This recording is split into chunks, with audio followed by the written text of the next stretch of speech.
Saving for retirement in your 20s is one of the smartest financial moves that you can make, especially when starting out.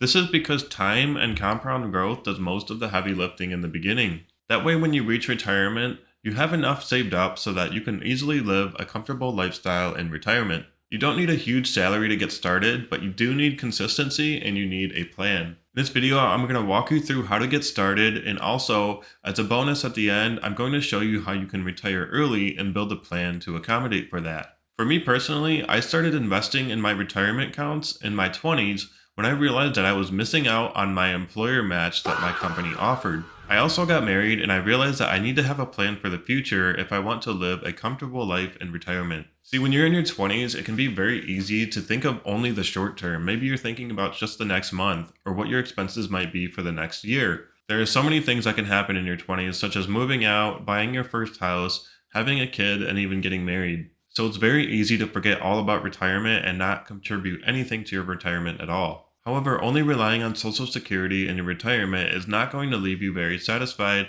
and may not fit the lifestyle that you want to live when you're in retirement. When you do it yourself, you can build a plan for the lifestyle that you want to live in retirement. Considering that 25% of Americans have nothing in their retirement accounts, it is impressive that you were even thinking about starting in retirement early in your 20s, and it is a great way to get ahead of the ballgame. So to first get started, we need to take a look at what types of accounts there are available to you, and you need to understand the differences between these types. But it's important that you just start to contribute to one of these accounts in the beginning, no matter which one it is, because you can always go back and optimize later. So don't worry too much about understanding the differences. So first of all, you're going to have two different types of accounts, and then there's going to be two variations of each account, so four total. And most likely you've probably heard these before. The two main types are going to be a 401k, and the other is going to be an IRA, or an individual retirement account. A 401k is going to be employer sponsored, meaning that it is going to be available through your company if you have that available to you. If you don't have that available to you, or you want to contribute extra, you can open what's called an IRA, or an individual retirement account. And this is going to be available to pretty much anyone through a financial institution. So the 401k is available through your employer, and the IRA is going to be available through the institution. Since you'll do the 401k through a company, your company will actually be able to contribute to the account. However, the big difference with an IRA is that no employers can contribute to your IRA account. It's also important to note that with a 401k, the contribution limits in 2026 were all the way up at $24,500 per year, while an IRA has a limit of $7,500. It's important to note that both of these accounts, you cannot pull the earnings out without any penalties until you're 59 and a half years old. So it encourages you to invest for the long term, but it's also important to keep that in mind if you don't need this money in the short term. So now that you know the main differences between a 401k and an IRA, I told you that there was going to be two variations of these accounts. And they will be the same, but it's important to know the differences because it will affect your tax strategy. There will be a traditional version of each account, and there will also be a Roth version of each account. And the main difference between a traditional and a Roth is how the contributions are taxed. So in a traditional version of the account, the contributions that you put in are going to be on pre-tax income. So if you are paid on a biweekly paycheck, the income that you will be taxed on will be after you've made those contributions into your 401k account. For a Roth version of each account, you'll be contributing with post-tax income. So this is after the taxes have already been paid on your income, then your contributions will be made to the Roth account. So you might be thinking, why would I want to choose a traditional, or why would I want to choose a Roth version? Well, there are several reasons why you would want to do each. You'll generally want to choose the traditional version of each account when you think that you will have a higher tax bracket today than you will have in retirement. This is because you will be paying a lower tax rate on your income once you pull it out in retirement. This is the case for a lot of people because their peak earning years are generally when they are actively earning income, not when they are in retirement.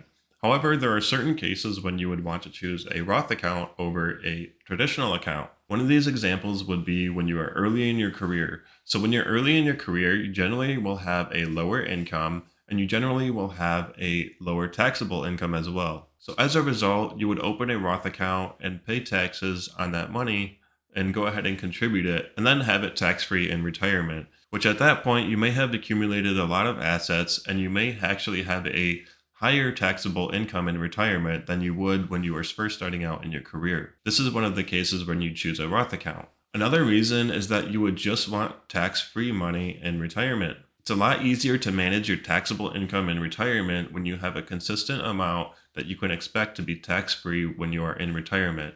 And when you're in retirement, you're probably going to have not as much income. So it's important to note that you can actually do both of these accounts. So if you're early in your career and you want to start out with a Roth account, and then when you're in your peak earning years, you want to switch over to an additional account, you can do that. But regardless of how you want to set it up, it's important that you just start, and then you can always go back and optimize later. So don't worry too much about understanding the differences between these accounts right now, but I wanted to go over these so that you understood them going forward. So now that we know the differences between the accounts and some of their advantages, you want to go ahead and start taking a look at if you have the option to open a 401k. So if you started in your career in your 20s and you do have a company that offers a 401k, see if they offer an employer match. This is why you want to take a look at your 401k first. Most major companies nowadays offer a 2, 3, or 4% match to your contributions of your salary every single year. So what this means, for example, that if you make $50,000 a year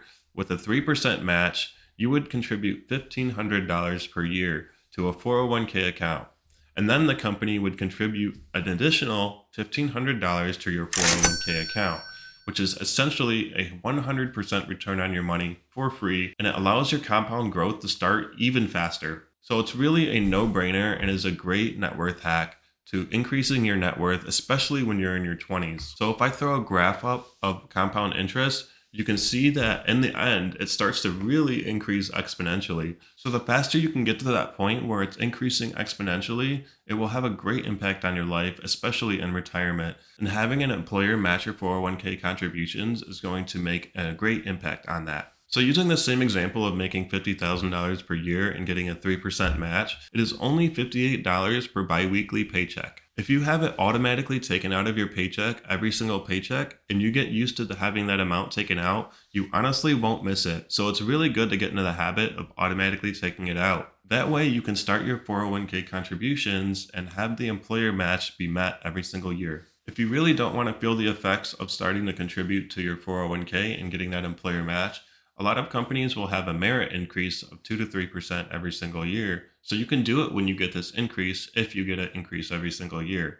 And effectively, the net effect will be zero. Or if you get a bonus every single year, you can use the bonus to meet your employer match to your 401k contribution and still be getting the same paycheck amounts every 2 weeks. As far as actually setting up the 401k and the logistics behind it, you could reach out to someone within your company. Usually companies will partner with large financial institutions and they will have many people that are able to assist you with the actual setup of the account. So first up, see if you have a 401k and see if you can get that employer match to begin with. But if you don't have access to a 401k in your 20s and you just want to get started, some people are actually self-employed or they haven't started in their careers yet, but they still have money that they want to start investing into their retirement, which is honestly super smart. But this is when you would choose an individual retirement account. You would also choose an individual retirement account if you've met all of the contribution limits in your 401k and you want to invest additional. But honestly, if you're meeting the contribution limits of $24,500 in your 20s, I'm pretty impressed, so nice job. For an IRA, this would be opened directly through a financial institution. And again, the limit is only $7,500 per year, but it is a great way to get started to your retirement accounts. So next, when you have your accounts all set up, you need to make sure you don't make this one fatal mistake that I've seen people make before. And that is that you have to choose what to be invested in within the account. If you don't choose to invest in anything, it essentially will act as a savings account, which is not a bad thing, but you're missing out on all of the investing growth that you could be having. Typically, this will be done during the setup of the account, but some people still miss it. When you get to the page where you can choose what to be invested in, you will see a long list of different investments that you can make within your retirement account. A lot of them are just indexes that track the S&P 500 or related investments. Another option that you will commonly see within 401k accounts and IRA accounts are target retirement date funds. So target retirement date funds will often have a date next to them. For example, it could be 2060, 2070, etc. But what these target date funds will do is they will adjust the amount of risk closer to the retirement date. So for example, in the beginning part, it might be heavily invested in stocks where it doesn't matter as much if they go up or down. But as you get closer to that retirement date, the risk profile will be lowered. So, for example, they might be less invested in stocks and more invested into bonds. This way, the fluctuation of stocks won't affect the value of your retirement account as much as you get closer to your retirement. So, some people opt for this option as it adjusts the risk over time. It's important to note that you can also change what you're invested in over time, so don't think that you're locked in on your first choice. After that, you're all set to go, but you're not completely there yet because you need to realize that you need to be consistent, and the consistency is dedication is the biggest thing to growing a retirement fund. Compound growth can do a lot of the heavy lifting, but if you don't have much invested in your 401k, there won't be much to compound on. So, a great way to do this is to have a certain amount taken out of your paycheck every other week. And then remember that markets go up and down. So, it's important to keep investing even during downturns and think of it as getting a sale and that you're buying more stocks at a discount. Because in the long run, the S&P 500 has historically returned to 6 to 7% adjusted for inflation. It's also important not to touch any of the contributions if you can avoid it, because compound growth does a lot of the magic when you just let it sit and you let it grow. Okay, great. You are all set up for retirement, and now you might be thinking, well, how can I start up for an early retirement? I don't want to wait until I'm 59 and a half to pull out of my retirement accounts. And that's a great question. If you're ambitious, you can retire early, but keep in mind that it takes a lot of extra investing and dedication. I think of early retirement like getting a six pack. It doesn't happen overnight and it doesn't happen by accident. It's a very intentional thing that you have to set a goal for and be meeting every single month and every single year. Any money that you want to take out before retirement, you will want to have invested in something that is not a retirement account. So this could be a regular brokerage account where you can invest in stocks and index funds. These won't have the same tax advantage as retirement accounts, but it is a great way to still be able to have money for retirement if you want to retire early. To determine how much you would need in total, I'm going to go by the rule of 4. And this says that you would take the yearly expenses you would need in retirement and multiply that by 25. This will get you the principal amount that you need invested in order to pull out 4% every single year and still keep the majority of that principal.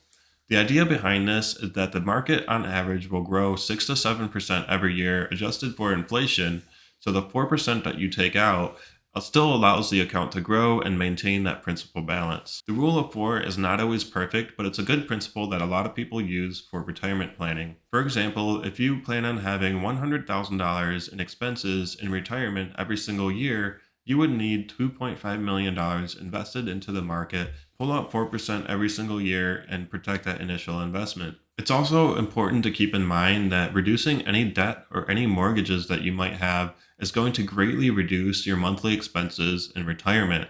So if you plan on having an early retirement, it may be worth considering paying off the mortgage and any debt that you might have, such as auto loans or credit card debt, because this is going to reduce how much your monthly expenses will be in retirement. If you pay off your house, for example, the only thing you might have to worry about is going to be property taxes, any insurance that you might have, and it's also important to note that maintenance is a real thing. The other major expense that you need to plan for in retirement is going to be any health expenses. Let's face it, the older you get, the more health related issues that you're going to have. And it's also important to note that you are not going to have access to health insurance like you would when you were working. So health insurance is going to be more expensive the older you get. But honestly, if those are the main expenses, it's really not that bad. And some people think that they need more in retirement than they really do. So I know this can be really overwhelming in the beginning, but hopefully I gave you a good start on how to start investing in your 20s. So let me know in the comments if there's anything that you think I missed and anything that should be added. So thanks for watching, and I'll see you in the next one.